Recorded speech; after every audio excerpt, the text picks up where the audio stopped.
Reggie, you know what, man?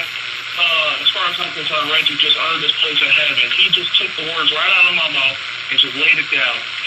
You know, there needs to be less emphasis on the partying. You know, when you got candidates busting in thousands of people in the city that is 85% black, that falls directly on the leadership that was inside that room, the leadership that was at that $10,000 per table dinner the night before, the leaders that call themselves the organizers who participate in these fancy galas but can't organize around a candidate. Right. That will at least give us the illusion of diversity on the ticket. Right. You know, that was absolutely disappointing. And then see some of these same leaders washing their hands of the situation is disgusting post-convention. Also, I just want to throw in that, you know, a person like Carol Weaver, Mayor Carol Weaver, would excite me on a lieutenant governor basis. Right. So, you know, that would excite me as a voter. It'll be a national story right away. So thank you so much, Z. Let me do this. I'm going to come back to the panel in a few minutes, but I want to bring in Neil Rubin. Is a columnist at the Detroit News. Today's column is the front page article of the paper. Aborted UFM takeoff broke rules but saved lives. 17 hoops team could have died. Had plane lifted. Experts say the pilot who rode the University of Michigan's basketball charter off at the end of a Willow Run airport runaway last year broke protocol, confounded the higher-ranking pilot next to him, and might well have saved 116 lives. No one was seriously hurt on March 8, 2017. All right, let me bring in Neil Rubin here. Neil Rubin, you wrote the column. Let me let you explain what we're talking about here. When I first saw the gist from Gary yesterday, I thought this kind of opens the door for perhaps a new debate around aviation security. Well, certainly aviation safety. In this case, right. You know, the pilot sort of went against conventional wisdom and ultimately did very much the right thing.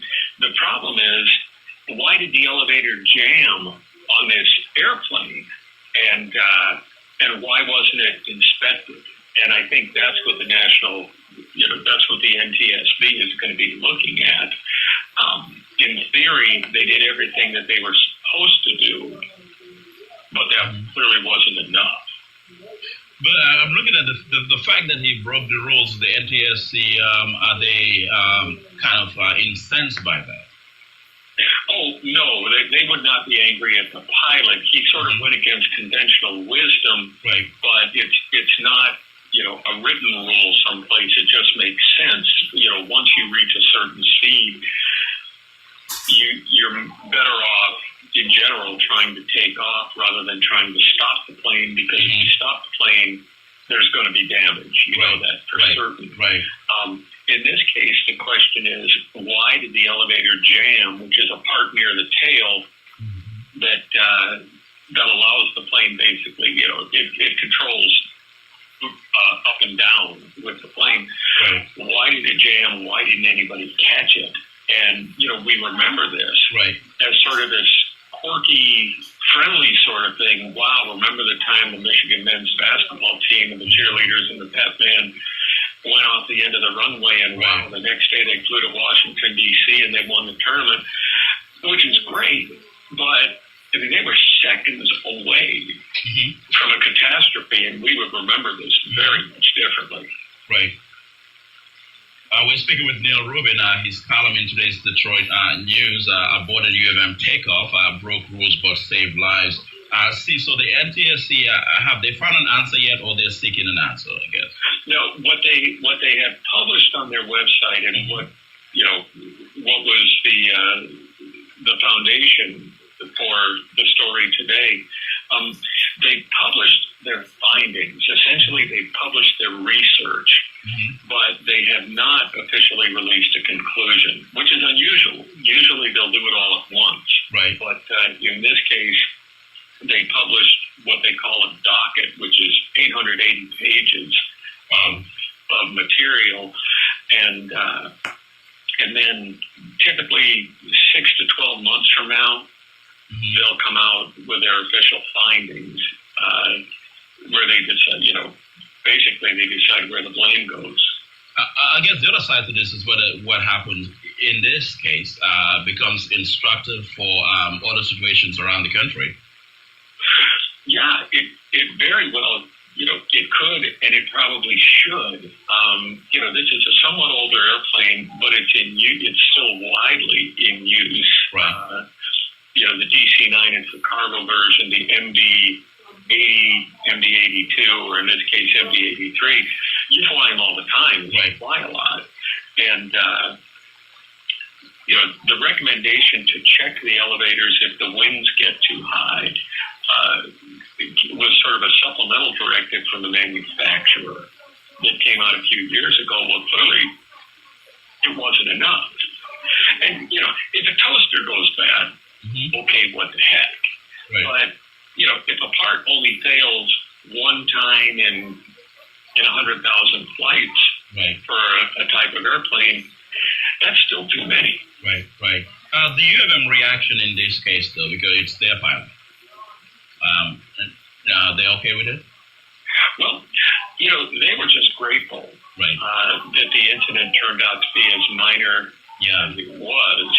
I can tell you, they did not fly the same airline when they went to the Big Ten tournament and the NCAA tournament this year. Right. That might be significant. That's a significant. Interestingly, the same Ameristar, the charter outfit here, did fly Villanova Okay. this year at the NCAA tournament. They won that thing. So basically, what happened here is a miracle because if it wasn't, they would be flying the same. They were like, "No, we're not doing this." Yeah, and the co-pilot or the pilot, Right. In the left-hand seat, who was flying the plane, was sort of his superior officer was flying as the co-pilot. He was taken aback by the pilot's decision to abort the takeoff, and I won't say tried to overrule him. There wasn't enough time, but he absolutely questioned the decision. But if they'd tried to get the plane off the ground, they wouldn't have got very far off the ground. Right. Coming back to Earth would have been really unpleasant. Right. No doubt. Thank you so much, Neil Rubin. Thank you. All right. Neil Rubin is a columnist for the Detroit News. You can check out his column today. Broken rules, but of course, breaking rules was saving lives. Come back to our panel. Chris White, Bill Noakes, and Simon Lightfoot. So we were on the Democrats, the ticket, right? Very interesting to see what they come up with. Well, I like the thought of breaking some rules. I mean, sometimes... we move from playing breaking rules, right? Sometimes you just got to break the rules if you're going to get something done. And so that's part of the problem is you don't think Napoleon would make an exciting ticket? No. Really? Why? No. I think Benny might get some people excited in the immediate Detroit area. He's the sheriff of Wayne County. He's the largest county in Michigan. He's been elected, reelected. Well, when I put Karen Weaver in this hand and I put Benny Napoleon in this hand, I got to go with Karen Weaver. Yeah, I mean, I love Benny Napoleon personally. Politically speaking, I haven't seen Benny on policy, so I wouldn't necessarily know where he is on that. He's demonstrated to be a good steward of resources. He was a police chief. He was a police chief. And one thing about Benny, even when he was under... There's the law enforcement background that comes. He does. Even when the feds were... So remember, Shooty's going to play up law enforcement now. Yeah, he will. But even... No, you got. Maybe not. He will. He absolutely will. I don't know that Benny is not a scrapper, a political scrapper. I haven't seen where he loves sort of the art of politics. He loves his job, and he loves the people of this city. I haven't seen him willing necessarily to get in the throes of what we don't face. Chris, your take? I think he generates the political apparatus like the UAW and those folks. But the challenge is that political apparatus is the same political apparatus that lost last week. I think with Weaver, I think you get actual people that have to live under these conditions more involved. I think she generates a new group of people. The challenge is the apparatus. If Napoleon says, I'm not interested, then the apparatus will say, well, Miles, we owe you one because you went in there and you took it on the chin. And see, that But Miles, that becomes but an Miles, issue. I understand, rejected it. He rejected the offer. But then I would look closely Yeah, at so he- Weaver. I really would. I would look closely at I think Karen Weaver on the ticket is an exciting. It'll be an exciting ticket. One, it's a national story, like we said. It's a national story, and it really. It keeps with their women theme if that's Right, their that's thing. what- That's the women's thing, but also there's a commanding emotional factor that comes with that ticket. When you think about Flint, the kids in Flint who suffered because no one stood for them, and I think Weaver has this unique background of being a clinical psychologist. She's not a career politician. You understand? So, and there's that background. I think there's an instant like, wait a minute, what's going on here? If Karen Weaver is announced as being on Gretchen's ticket or as a running mate, trust me, within an hour, the Republican strategists are meeting their room. It's true. How do we attack this? Because No question. she's the type, one, they have to be careful how they go after her, Right. because she's Flint. And she's the only one so far, maybe there are others in Flint, who can really argue with Bill Schuette toe-to-toe on the Flint story. And the national fundraising Yeah. becomes an Yeah. issue. It's going to change the whole entire fundraising dynamic. Right. And Kenneth Reed on social media said Karen Weaver is a national draw. It will bring the DNC apparatus to bear. It also would allow for people to address the issue that Flint's not alone. Yeah. Because we've seen issues similar Yeah. to Flint arise in places like Milwaukee Right. and places like East Chicago. Right. They just haven't reached the level of Flint. But this is a national issue in terms Right. of infrastructure and water. I'd like to talk about after the urban win. agenda. It's one thing for her to be on the ticket, and I think that would be exciting and all that. But after the win, I think there'd be hell to pay, and that's where there'd be work to be done, getting her Well, yeah. to be able. Well, you got to to win for. Well, that's right. I'm with it. I'm You gotta with it. win, but is the one, I think is the one, and I don't know. We're just throwing names. This is Redline, just putting names out there. Benny Napoleon and Sheriff Napoleon and Mayor Weaver. But I just think that Mayor Weaver on a ticket is instant excitement. You have a third person? I don't know yet. Right. We'll see. We'll keep talking. But I think it's Likely. No, I'm good. I'm good. I just think that Mayor Weaver is the one choice that will force the GOP strategists in the room right away, in a war room.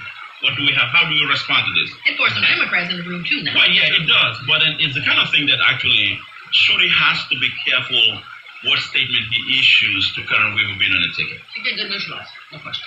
Nah, you call it a neutralizer. On that side, and Energizer on our side. On Yeah, because you can come out and say, don't believe it. Said, I was there. I'm the mayor. It's just a lot. Thank you all for being here. Thank you. Thank All you. right. Simone Lightfoot, National Wildlife Federation, Hellraiser, by day or by night, whatever it is. And of course, Bill Knox here, our minister, attorney, and you name it, professor. And of course, Street Fighter here, Chris White, Detroit Coalition Against Police Brutality. What did you say, Chris? You said what? They put the armor in it? And they put that armor on the tire. Now the engine don't have no rods working.